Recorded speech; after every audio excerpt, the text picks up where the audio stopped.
स्वागत है आज के इस वीडियो में। तो आज के इस वीडियो में मैं आपके लिए लेके आया हूँ जीव विज्ञान। जीव विज्ञान हम लोग क्या करेंगे कि आज से हम लोग स्टार्ट कर रहे हैं जीव विज्ञान। प्रकाश मैथ पॉइंट पे इसमें जीव विज्ञान लेके आ रहा हूँ मैं। मेरा नाम है तनवीर अहमद और मैं आपको बता दूँ कि मैंने पिछले कुछ साल से नीट की तैयारी करी है। तो नीट की तैयारी में आपको पता ही होगा कि बायोलॉजी का महत्वपूर्ण रोल होता है। तो इसमें आपको कोई भी टेंशन लेने की ज़रूरत नहीं है कि मैं बायोलॉजी कैसा पढ़ा सकता हूँ। तो आप बेफिक्र रहिए और जो तैयारी होगी वो आपकी अच्छी होगी। और जो बायोलॉजी का जो चैप्टर है वो ज़्यादा नहीं है, आपका 4-5 चैप्टर है जो बहुत छोटे छोटे हैं। पहला चैप्टर थोड़ा सा बड़ा है, तो उसको अच्छे से समझ के, मतलब पूरे कॉन्सेप्चुअली समझ के हम लोग आगे बढ़ेंगे। और 2 या 2.5 महीने में आपका बायोलॉजी ख़त्म हो जाएगा और आसानी से आप बायोलॉजी में सारे क्वेश्चन करके आएंगे। ये मेरा वादा है आपसे। बस आपको क्या करना है कि इस वीडियो को लाइक करना है और जो बस अंत तक बने रहिएगा हमारे साथ। बायोलॉजी जो है आप आगे भी आपका बहुत रोल निभाता है, जैसे कि आप आगे नीट की तैयारी कर रहे हैं और ज़िंदगी में भी बहुत सारी जगहें आती हैं जहाँ पे आपको बायोलॉजी की ज़रूरत पड़ती है। कोई बीमार पड़ जाता है तो पता होना चाहिए कि कौन सी बीमारी है और ये क्यों हो रही है। तो इसमें हम अपने शरीर के बारे में भी पढ़ते हैं, जैसे कि हम जो खाना खाते हैं वो कैसे डाइजेस्ट होता है, शरीर को कैसे लगता है, और जो हम सांस लेते हैं वो ऑक्सीजन कैसे ब्लड में हमारे सर्कुलेट होता है। ये बातें हमें भी जानने की ज़रूरत है। तो जीव विज्ञान बहुत ही महत्वपूर्ण टॉपिक हो जाता है।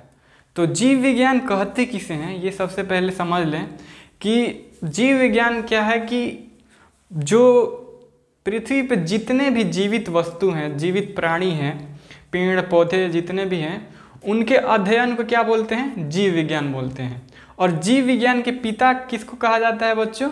जीव विज्ञान के पिता क्या है? अरस्तु हैं। तो जीव विज्ञान क्या है? कुछ नहीं है। अगर डिफिनेशन लिखना चाहें तो आप लिख सकते हैं, पृथ्वी पर मौजूद सभी प्राणियों जंतुओं के अध्ययन को ही जीव विज्ञान कहते हैं। जीव विज्ञान को 2 भाग में बांटा गया है, एक प्राणी विज्ञान और एक वनस्पति विज्ञान। तो सबसे पहले जीव विज्ञान क्या है इसको लिखते हैं, जीव विज्ञान। इसको क्या बोलते हैं बच्चों? इसको इंग्लिश में बोलते हैं, जीव विज्ञान को बायोलॉजी इंग्लिश में बोलते हैं। और इसका डिफिनेशन क्या है तो ये लिख लेते हैं हम लोग, पृथ्वी पर मौजूद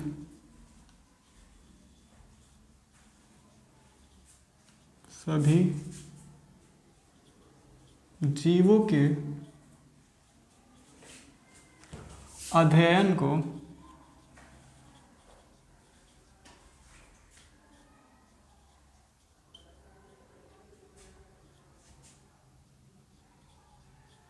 जीव विज्ञान कहते हैं। और इसको कितने भागों में बांटा गया है? 2 भागों में बांटा गया है। जीव विज्ञान जैसे कि साइंस को कितने भागों में बांटा गया है? 3 भागों में बांटा गया है, जैसे कि बायोलॉजी, फिजिक्स और केमिस्ट्री। और इसी तरीके से जीव विज्ञान को और 2 भागों में बांटा गया है, जिसको क्या बोलते हैं? वनस्पति विज्ञान और प्राणी विज्ञान। इसको कितने भागों में बांटा गया है? 2 भागों में बांटा गया है, वनस्पति विज्ञान, वनस्पति और एक प्राणी विज्ञान। वनस्पति विज्ञान किसको बोलते हैं? वनस्पति विज्ञान उसे बोलते हैं जैसे कि पेड़ पौधे और प्लांट के बारे में जो भी जानकारी होती है वो वनस्पति विज्ञान में पढ़ते हैं। और प्राणी विज्ञान में क्या पढ़ते हैं? जितने भी जीव हैं, जैसे कि जो मूव कर सकते हैं, जैसे कि ह्यूमन है, हम लोग हैं, मानव है, और जो जानवर हैं उनके बारे में इसमें पढ़ते हैं। प्राणी विज्ञान में किस में पढ़ते हैं? जानवरों के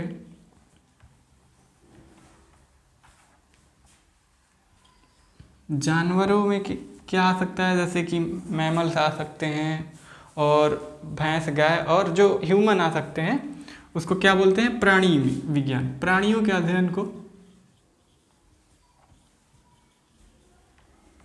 का अध्ययन। और इसमें क्या है, पेड़ पौधों का अध्ययन।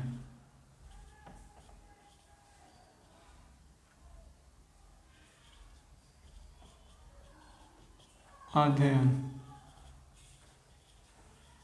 इसमें वनस्पति विज्ञान में क्या पढ़ते हैं बच्चों, पेड़ पौधों का अध्ययन। प्राणी विज्ञान में प्राणियों का अध्ययन। प्राणी किसको बोलते हैं, जैसे कि गाय भैंस जो भी है, जो चल सकता है, घोड़ा है, और जो छोटे कीड़े हैं वो भी क्या है, प्राणी में आते हैं। वो जो प्रकाश संश्लेषण नहीं करते हैं वो प्राणी में आते हैं।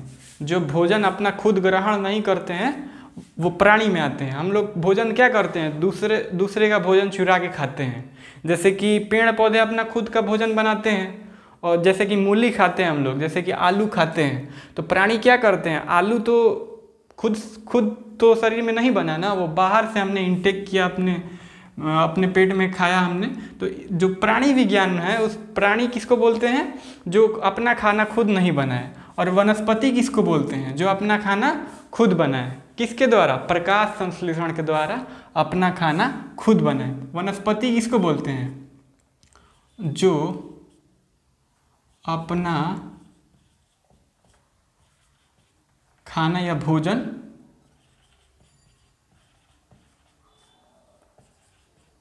खुद बनाए। जो प्राणी किसको बोलते हैं, जो किसी ना किसी माध्यम से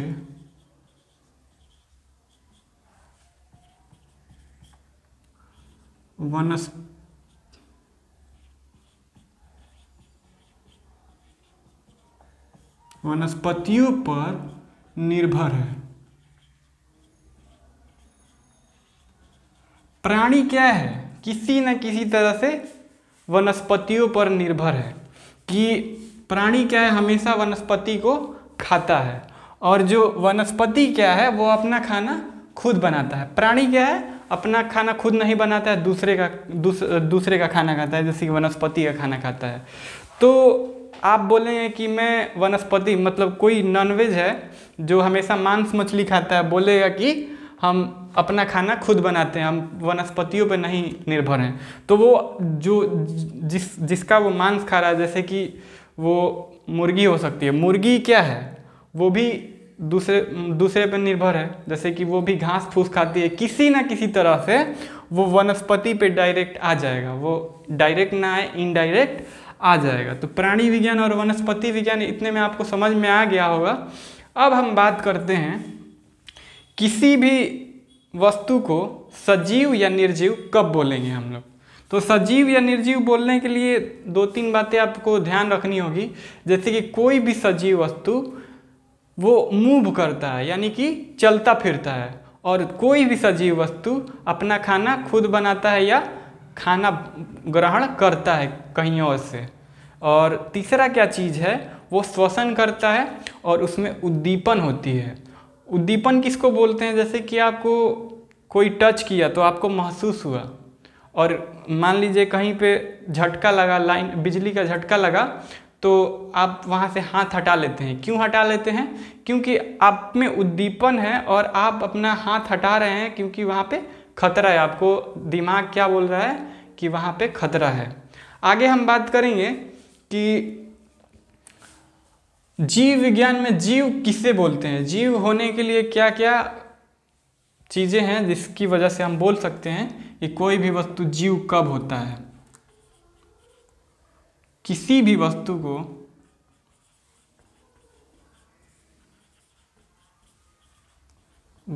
को सजीव कब कहेंगे। किसी भी वस्तु को सजीव कब कहेंगे, उनमें 4-5 बातें आपको ध्यान देने की जरूरत है। सबसे पहला क्या है, श्वसन हो उसमें। दूसरा क्या है, वो भोजन ग्रहण करे, भोजन ग्रहण करे या खुद से अपना भोजन बनाए, जैसे कि वनस्पति क्या करते हैं, अपना भोजन खुद से बनाते हैं। तीसरा क्या है, वृद्धि हो,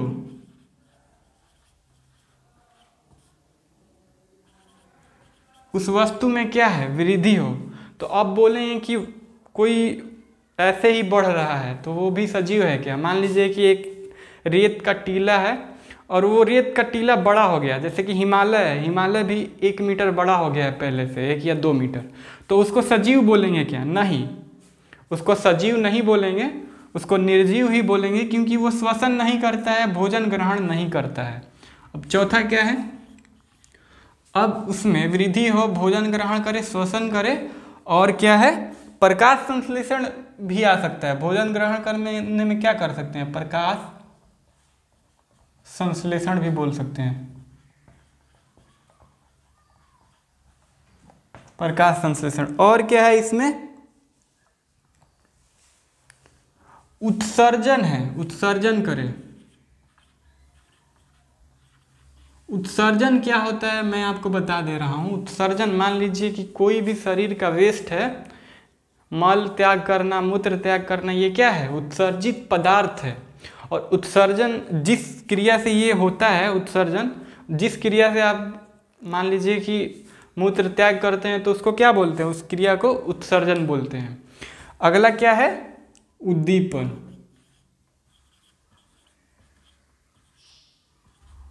इसको इंग्लिश में क्या बोलते हैं, कॉन्शियसनेस। आप सुने होंगे, कॉन्शियसनेस सुने होंगे कि मान लीजिए कहीं पे भी आपको टच हुआ, मान लीजिए कि कहीं पे गर्म लगा तो आपने वहाँ से हाथ हटा लिया, क्योंकि आप में उद्दीपन है। निर्जीव चीज़ ऐसा नहीं करते हैं। तो ये 5 चीज़ें आपको ध्यान रखनी है, श्वसन, भोजन, वृद्धि, उत्सर्जन और उद्दीपन। ये 5 चीज़ें अगर किसी में होंगी तो वो क्या है, वो सजीव है। और छठा चीज़ भी आप लिख सकते हैं कि प्रजनन। ये कोई ज़रूरी नहीं है कि हर सजीव चीज़ प्रजनन करे। जैसे कि कोई ऐसा होता है, कपल होता है जिसका बेटा या बेटी नहीं होता है, तो ऐसा नहीं बोल सकते हैं कि वो निर्जीव है। प्रजनन एक मतलब सेकेंडरी चीज़ है, मतलब कि हर सजीव चीज़ प्रजनन करे ऐसा ज़रूरी नहीं है, लेकिन सजीव चीज़ प्रजनन करता है। ये दोनों स्टेटमेंट सही है। हर सजीव चीज़, एक बात ध्यान दीजिएगा, हर सजीव चीज़ ये प्रजनन करे ये सही नहीं है, या ये सही है कि जो सजीव चीज़ है वो प्रजनन करता है। ये दोनों चीज़ें आपको ध्यान रखनी है। किसी भी वस्तु को सजीव कब कहेंगे कि ये 5 या 6 चीज़ आपको ध्यान रखना है, तो किसी भी वस्तु को सजीव कह सकते हैं। अब बात करते हैं कि सजीवों में जो पोषण होता है वो कैसे होता है। पोषण किसको बोलते हैं, जो भोजन ग्रहण करते हैं वो कैसे होता है। तो सबसे पहले अगर बात करें श्वसन की, भोजन ग्रहण करने की, वृद्धि की, उत्सर्जन की, अगर इसको अलग अलग चैप्टर सबको पढ़ना है। अगर प्रजनन पढ़ना है तो आपको इसी 10th में ही पढ़ना है। अब बात करें उत्सर्जन पढ़ना है तो 10th में ही पढ़ना है। वृद्धि तो बाद की बात है, श्वसन भी पढ़ना है आपको, और भोजन भी पढ़ना है। भोजन में क्या आता है, डाइजेशन एंड एब्जॉर्प्शन, क्या है, मानव आहार नल, इसी में पढ़ना है, भोजन ग्रहण करने के रूप में पढ़ना है। तो सबसे पहले हम लोग अगर बात करें श्वसन की, सबसे पहले श्वसन की बात कर लेते हैं। यहाँ से हमने शुरू किया है तो श्वसन की सबसे पहले बात करें। तो चलिए सबसे पहले श्वसन की बात करते हैं। ये सब पहले नोट कर लीजिए, फिर इसको मिटाते हैं। तो बच्चों आज का वीडियो बस यहीं तक रखते हैं। ये इंट्रोडक्शन वीडियो है तो ज़्यादा हमने कुछ आपको पढ़ाने की कोशिश नहीं करी है। जितना आपको पढ़ाया है ये काफ़ी इम्पोर्टेंट है। इतना जो पढ़ाया है आपको समझ में आया है नहीं आया है कमेंट में बताएं। जो आगे हमारा वीडियो होगा वो थोड़ा फास्ट होगा और जो टॉपिक कवर करेंगे वो ज़्यादा टॉपिक कवर करेंगे। ये इंट्रोडक्शन वीडियो था। तो ये वीडियो आपको कैसा लगा कमेंट में बताएं। और जो आगे का लेक्चर होगा उसमें हम क्या पढ़ेंगे, श्वसन पढ़ेंगे, भोजन कैसे ग्रहण करते हैं, पोषण पढ़ेंगे, वृद्धि कैसे होता है, उत्सर्जन कैसे होता है, उद्दीपन क्या है और प्रजनन किसे कहते हैं, उसके बारे में हम पढ़ेंगे। आगे जो लाइफ प्रोसेस है यानी कि जैव प्रक्रम है, बहुत बड़ा चैप्टर है, ये अगर ख़त्म हो जाता है तो समझ लीजिए कि 40% आपका बायोलॉजी ख़त्म हो गया। तो पढ़ेंगे आगे के लेक्चर में, तब तक के लिए धन्यवाद, गुड बाय।